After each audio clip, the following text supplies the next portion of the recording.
It's 2:17 a.m. The departure boards are still glowing, but the crowds are gone. No boarding calls, no long security lines, no families rushing to gates, just rows of empty seats and a few strangers trying to sleep.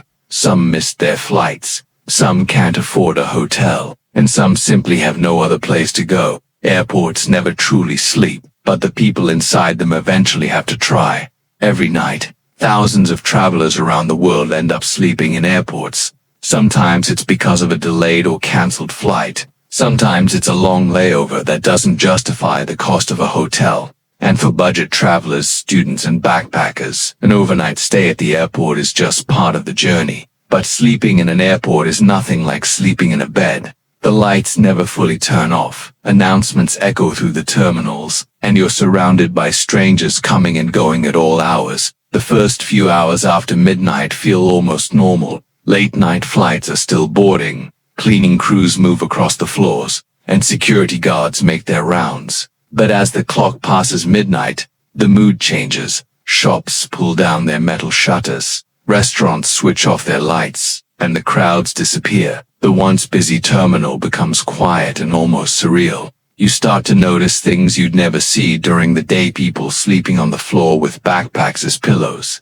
travelers stretched across metal benches, and someone charging their phone from a hidden outlet behind a vending machine. It stops feeling like an airport and starts feeling like a temporary city made up of strangers. If you watch closely, you'll notice different types of airport sleepers. There's the professional, the one who clearly does this often. They carry a neck pillow, an eye mask, earplugs, maybe even a light blanket. Within minutes, they've turned a cold metal bench into a makeshift bed. Then there's the first-timer, the one who looks uncomfortable and confused. They keep checking the time, switching seats, and never fully fall asleep. Every announcement wakes them up.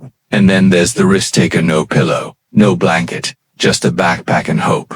They lie down right on the floor, and surprisingly, they often sleep the deepest. The hardest part of the night isn't midnight. It's around 3 a.m. That's when your body starts craving real sleep.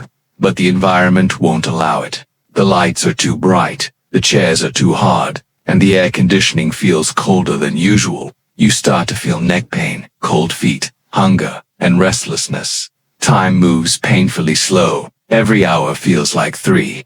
And the terminal feels both empty and endless at the same time.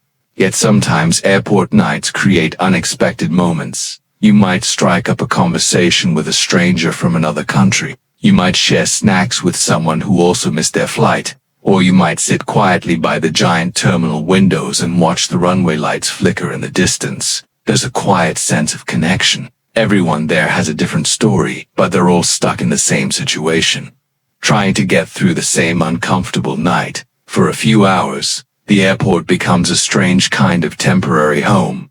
But sleeping in airports isn't always safe. They're public spaces, and even though most are secure, you still have to stay alert.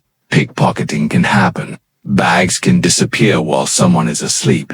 Boarding calls can be missed. In some airports, overnight stays aren't even allowed, and security guards may wake you up and ask you to leave the terminal. Before planning to sleep in an airport, it's important to know the rules and understand the risks.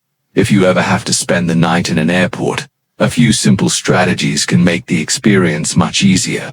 Choosing the right spot is important. Look for carpeted areas, quiet gates, or corners away from busy walkways. Use your bag as a pillow or wrap the strap around your arm so no one can take it without waking you. Dress in layers because airports often become very cold at night. And always set multiple alarms, especially if your flight is early. Missing a flight after sleeping at the airport can turn a bad night into a much worse day.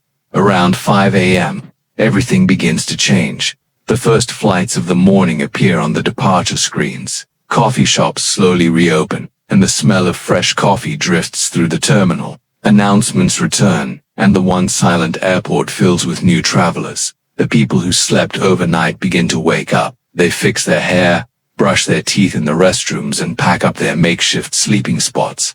Within minutes they blend into the crowd, and no one can tell who spent the night there. Sleeping overnight at an airport isn't comfortable. It's cold, noisy, and exhausting, but it also reveals something interesting about travel. No matter where people come from or where they're going, for one night, they share the same space, the same benches, and the same tired eyes. At 3 a.m., an airport isn't just a transportation hub. It becomes a waiting room for thousands of different stories, all passing through the same quiet, sleepless night.